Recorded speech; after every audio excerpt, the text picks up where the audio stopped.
तो चलिए स्टूडेंट शुरू करते हैं आज की क्लास नंबर 4, जिसका आज का हमारा टॉपिक रहेगा balanced and unbalanced chemical equations. इससे प्रीवियस क्लास में हमने केमिकल रिएक्शन के बारे में डिस्कस किया था। तो अगर वो आपने क्लास मिस कर दी है, डिस्क्रिप्शन के अंदर लिंक अवेलेबल है। डिस्क्रिप्शन में आप जब जाओगे तो प्लेलिस्ट का एक लिंक अवेलेबल है, वहाँ आपको जितने भी प्रीवियस क्लासेस के जो वीडियोज़ हैं देखने को मिलेंगे। तो जो भी क्लास आपकी मिस हुई है वहाँ से आप जा करके चेकआउट कर सकते हैं। अब बात करते हैं अगर balanced and unbalanced chemical equations की। तो बेटा इनका मतलब होता है कि कोई भी जब हम केमिकल रिएक्शन लिखते हैं, फॉर एग्जांपल मैग्नीशियम और मैग्नीशियम रिबन की बर्निंग वाली जो इक्वेशन हमने पढ़ी, MgO मैग्नीशियम ऑक्साइड का बनना, जैसे ये हमने एक केमिकल रिएक्शन लिखी, यहाँ पर हमें इसे बैलेंस करना ज़रूरी होता है। बैलेंस का क्या मतलब होता है, इसका पहले मतलब बताता हूँ मैं। बैलेंस्ड केमिकल इक्वेशन का मतलब होता है कि the number of atoms of each element equal on both sides, कि जितने भी एलिमेंट्स इन्वॉल्व हो रहे हैं हमारे रिएक्शन के अंदर, उनके एटम्स के जो नंबर हैं वो दोनों ही तरफ इक्वल होने चाहिए। दोनों तरफ का मतलब है रिएक्टेंट साइड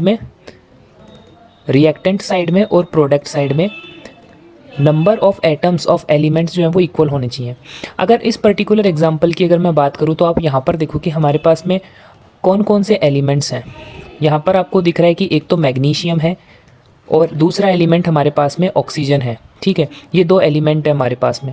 अब नंबर ऑफ एटम्स का क्या मतलब होता है?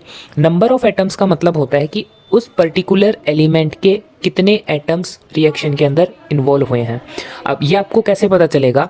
तो ये बेटा आपको ऐसे पता चलता है कि जैसे आप यहाँ पर देखोगे Mg अकेला लिखा हुआ है, केवल Mg लिखा हुआ है। इसका मतलब ये जो Mg है ये क्या डिनोट कर रहा है? एक एटम को डिनोट कर रहा है। ये एक एटम, मैग्नीशियम एलिमेंट के एक एटम को हम Mg से रिप्रेजेंट करते हैं। ठीक ऐसे ही ऑक्सीजन एलिमेंट के एक एटम को हम O से डिनोट करते हैं। ठीक है, ये एक एक एटम को रिप्रेजेंट करते हैं। तो जो आपने अगर पीरियोडिक टेबल देखी है, तो पीरियोडिक टेबल के अंदर जो हमारे एलिमेंट्स लिखे हुए रहते हैं ऐसे अलग अलग बॉक्सेस के अंदर, ग्रुप और पीरियड्स में, वो एक एक एलिमेंट के एक एक एटम को रिप्रेजेंट करते हैं। ठीक है, तो यहाँ पर आप देखोगे कि अगर मैं पूछता हूँ कि मैग्नीशियम के कितने एटम्स हैं, तो आप बोलोगे कि सर यहाँ पर मैग्नीशियम का एक एटम है।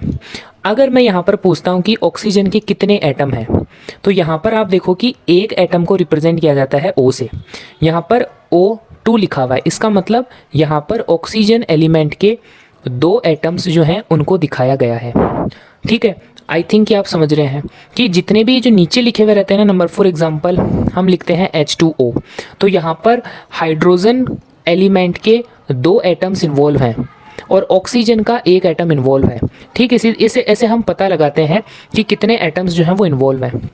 अब जैसे मैं यहाँ पर बात कर चुका हूँ, अब मैग्नीशियम ऑक्साइड की अगर हम बात करें तो मैग्नीशियम ऑक्साइड में मैग्नीशियम एलिमेंट का एक एटम इन्वॉल्व है और ऑक्सीजन एलिमेंट का एक एटम इन्वॉल्व है।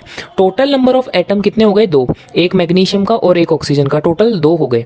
पर अलग अलग इंडिविजुअली अगर हम देखेंगे तो मैग्नीशियम का एक एटम है और ऑक्सीजन का एक एटम है। तो आई थिंक कि आपको नंबर ऑफ एटम्स कैसे पता करते हैं ये समझ में आ गया है। जैसे एक और एग्जांपल अगर मैं दूं, हम लिखते हैं NaCl, सॉल्ट जो हम लिखते हैं, सोडियम क्लोराइड एक सॉल्ट है। अगर मैं यहाँ पर पूछता हूँ कि इसके अंदर कौन कौन से एलिमेंट हैं और उनके कितने कितने एटम्स इन्वॉल्व हैं, तो यहाँ पर आप देखोगे कि Na रिप्रेजेंट करता है सोडियम एलिमेंट को। तो सोडियम एलिमेंट है जिसका एक एटम इन्वॉल्व है। ठीक इसी तरीके से Cl जो है वो रिप्रेजेंट करता है क्लोरीन को। तो क्लोरीन एलिमेंट है, उसका भी एक एटम यहाँ पर इन्वॉल्व है। एक एटम सोडियम का और एक एटम क्लोरीन का, इन दोनों ने मिलकर के बनाया है NaCl को। ठीक है, इसी तरीके से आप H2O के बारे में भी समझ गए होंगे, दो एटम्स हाइड्रोजन के और एक एटम ऑक्सीजन का, इन्होंने मिलकर के बनाया H2O को। ठीक, ऐसे ही जितने भी केमिकल रिएक्शंस होगी वहाँ पर आपको नंबर ऑफ एटम्स काउंट करना आना चाहिए। जब आप नंबर ऑफ एटम्स काउंट करोगे तब आपको पता लगेगा कि वो पर्टिकुलर केमिकल रिएक्शन बैलेंस्ड है या नहीं है। तो अगर जैसे मान लो इसी की बात करते हैं, अगर हम इसी रिएक्शन को एक बार मैं यहाँ पर दोबारा से लिखता हूँ, मैग्नीशियम प्लस ऑक्सीजन, ये दो हमारे पास में रिएक्टेंट है और मैग्नीशियम ऑक्साइड हमारे पास में प्रोडक्ट है। अगर मैं पूछता हूँ कि बेटा इस रिएक्शन को देख करके बताओ कि ये बैलेंस्ड है या नहीं है, तो सबसे पहले बैलेंस होने का क्या मतलब होगा? बैलेंस होने का ये मतलब होगा कि number of atoms in left hand side is equal to number of atoms in right hand side. ठीक है, जितने नंबर ऑफ एटम्स हमारे पास में लेफ्ट हैंड साइड में है उतने ही नंबर ऑफ एटम्स हमारे पास राइट हैंड साइड में होने चाहिए। अगर ये कंडीशन फुलफिल होती है तो हम कहेंगे कि हमारी इक्वेशन बैलेंस्ड है। अगर ये फुलफिल नहीं होती है तो हम कहेंगे कि ये अनबैलेंस्ड केमिकल इक्वेशन है। ठीक है, ये समझ में आ गया। अब देखो नंबर ऑफ एटम्स को अगर हम जब काउंट करेंगे तो काउंटिंग में आप यहाँ पर देखोगे कि मैग्नीशियम का यहाँ पर एक एटम है, और जब इस तरफ देखोगे तो यहाँ पर भी आपको दिखेगा मैग्नीशियम का एक एटम है। जब हम ऑक्सीजन की बात करेंगे तो यहाँ पर आपको दिख रहे हैं कि ऑक्सीजन के दो एटम हैं, बट इस तरफ ऑक्सीजन का एक ही एटम है, यानी कि एक एटम ऑक्सीजन का यहाँ पर कम है ना।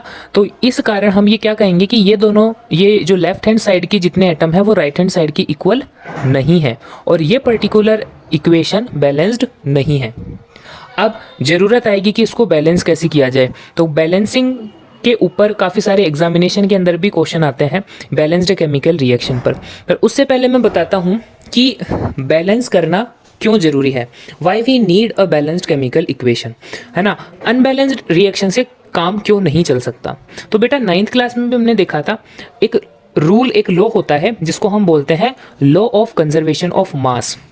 Law of conservation of mass को हर एक केमिकल रिएक्शन फुलफिल करती है, फॉलो करती है। ये नेसेसरी है कि जितनी भी केमिकल रिएक्शन होगी उसको law of conservation of mass को फॉलो करना होगा। अब ये लॉ क्या कहता है? ये लॉ कहता है कि मास can neither be created nor be destroyed during a chemical reaction. किसी भी केमिकल रिएक्शन के दौरान मास ना तो क्रिएट हो सकता है ना ही डिस्ट्रॉय हो सकता है। It is remains conserved before and after the chemical reaction, thus only rearrangement of atoms and molecules take place. तो ये हमें बताता है कि कोई भी अगर केमिकल रिएक्शन होगी तो उसके अंदर मास न तो कम होगा न ज़्यादा होगा, न क्रिएट होगा न डिस्ट्रॉय होगा, वो वैसा कि वैसा बना रहेगा, यानी कि मास जो है वो कांस्टेंट रहेगा। इसी मास को कांस्टेंट रखने के लिए हम केमिकल रिएक्शन को बैलेंस्ड करते हैं। अब बात आती है कि सर किसी रिएक्शन को बैलेंस्ड कैसे किया जाता है। तो यहाँ पर जब भी आप सबसे पहले किसी भी केमिकल रिएक्शन को बैलेंस करने की बात आएगी तो सबसे पहले आपको ये चेक करना पड़ेगा कि उसमें number of atoms left hand और राइट हैंड साइड में इक्वल है या नहीं है। तो आपको एक छोटी सी टेबल बनानी आनी चाहिए। उस टेबल के अंदर क्या लिखेंगे हम? उसमें हम लिखेंगे एलिमेंट्स को, कि कौन कौन से एलिमेंट्स उसके अंदर इन्वॉल्व हैं। फिर हम लिखेंगे atoms in left hand side और atoms in right hand side. अब जैसे मैं इसी इक्वेशन की बात अगर मैं करूं तो देखिए हमारे पास में इस इक्वेशन के अंदर एलिमेंट है मैग्नीशियम और दूसरा एलिमेंट है हमारे पास में ऑक्सीजन। ठीक है, लेफ्ट हैंड साइड में मैग्नीशियम के कितने एटम हैं? लेफ्ट हैंड साइड में मैग्नीशियम का एक एटम है। इसी तरीके से लेफ्ट हैंड साइड में ऑक्सीजन के कितने एटम हैं? लेफ्ट हैंड साइड में ऑक्सीजन के 2 एटम हैं। अगर राइट हैंड साइड की तरफ देखेंगे तो मैग्नीशियम के अंदर राइट हैंड साइड में एक एटम है और ऑक्सीजन का भी एक ही एटम है। तो जब ये टेबल आप बना लोगे तो आपको एक आइडिया मिल जाएगा, और यहाँ पर आप देखोगे कि लेफ्ट हैंड साइड और राइट हैंड साइड इक्वल नहीं है। ठीक है, यहाँ पर 2 है और यहाँ पर 1 है। तो ये नीचे वाली ऑक्सीजन जो है वो अनबैलेंस्ड है, इसे बैलेंस करना है। तो यहाँ पर हम क्या करते हैं, जो छोटा नंबर होता है उसको हम इंक्रीज करते हैं। जैसे कि 2 है और 1 है, 1 और 2 में दोनों में से छोटा है 1, तो हम 1 को 2 बनाएंगे। कैसे बनाएंगे? इसको हम मल्टीप्लाई कर देंगे 2 से, तो हमारा आंसर आएगा 2। अब यहाँ पर आप देखोगे कि दोनों तरफ 2 हो गए, नंबर ऑफ एटम्स दोनों तरफ बराबर हो गए। ये जो 2 हमने यहाँ पर मल्टीप्लाई किया है ये रिएक्शन के अंदर किस जगह लिखा जाएगा? राइट हैंड साइड में, जहाँ हमारी ऑक्सीजन लिखी हुई है। तो ये हमारा राइट हैंड साइड है। राइट हैंड साइड में यहाँ पर हम इसको लिखेंगे 2। अब याद रखना स्टूडेंट कि 2 हम बीच में नहीं लगाते, हम इसके बाहर 2 यहाँ लगाते हैं। अब ऐसा करने से क्या होगा? ऑक्सीजन के 2 एटम हो जाएंगे, बट इसी के साथ साथ में ये 2 मैग्नीशियम के ऊपर भी काम करेगा, तो मैग्नीशियम के भी यहाँ पर 2 एटम हो जाएंगे, यानी कि मैग्नीशियम के साथ में ऑटोमेटिकली 2 जो है वो मल्टीप्लाई हुआ, यानी कि मैग्नीशियम के भी 2 एटम हो गए। ऐसा करने से आप ये देखोगे कि मैग्नीशियम अब अनबैलेंस्ड हो चुका है, यहाँ पर 1 है और राइट हैंड साइड में 2 एटम्स हैं। तो इसे बैलेंस करने के लिए हम अगेन लेफ्ट हैंड साइड में भी मल्टीप्लाई बाय 2 करेंगे, और ये जो मल्टीप्लाई मैंने 2 किया है ये हम लगाएंगे लेफ्ट हैंड साइड में जहाँ पर मैग्नीशियम लिखा हुआ है। तो लेफ्ट हैंड साइड में यहाँ पर जहाँ पर मैग्नीशियम लिखा हुआ है इस जगह पर ये हम 2 यहाँ लगाएंगे। और अब हम ये देख पा रहे हैं कि लेफ्ट हैंड साइड में और राइट हैंड साइड में पूरी इक्वेशन जो है वो बैलेंस हो चुकी है। Number of atom of magnesium दोनों तरफ 2 है और number of atoms of oxygen भी दोनों तरफ 2 हैं। तो अब जो हमारी नई इक्वेशन बनी उसको हम लिखेंगे 2mg plus O2 arrow 2MgO। ये बेटा आपकी एक बैलेंस्ड केमिकल इक्वेशन कहलाएगी। जब आप यहाँ इसको रीड करोगे तो आप ये देखोगे कि ये जो है law of conservation of mass को फुलफिल कर रही है। तो इस टाइप की रिएक्शन जो होती है उसको हम क्या कहते हैं, बैलेंस्ड केमिकल इक्वेशन। ये हो गई आपकी बैलेंस्ड केमिकल इक्वेशन। और जो ऊपर वाली थी जो जिस टाइम पर ये बैलेंस नहीं थी उसको हम क्या कहते थे, इसको हम कहेंगे अनबैलेंस्ड केमिकल इक्वेशन।